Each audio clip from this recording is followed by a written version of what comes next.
ગાંધીનગરમાં ખેતી બેંકની સામાન્ય સભામાં ચેરમેનની મોટી જાહેરાત। ખેતી બેંક ખેડૂતોનો 11 લાખનો વીમો લેશે। ડોલર કોટેચાએ આ નિવેદન આપ્યું છે। સાથે કહ્યું કે બેંક પાસેથી ધિરાણ મેળવનારા ખેડૂતો માટે લેવાશે વીમો। ખેડૂતને કંઈ થાય તો બેંક ખેડૂત પરિવારને સહાય મળે તે માટે વીમો લેવાશે।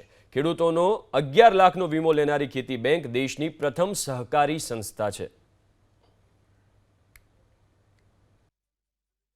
भारत सरकार भारतीय जनता पार्टी सुशासन ने 11 वर्ष थया छे साहेब। 11 वर्ष थया छे ई निमित्ते साहेब अमे अमारा बैंक साथे जोड़ाया। आश्रे 28,000 खेडूत भाईओनो 2 ऑगस्ट थी 11 लाखनो वीमो लेवाना छे साहेब। अने ई अमे जे फाइनेंशियली स्ट्रोंग थया छे ई साहेब आपने आभारी छे।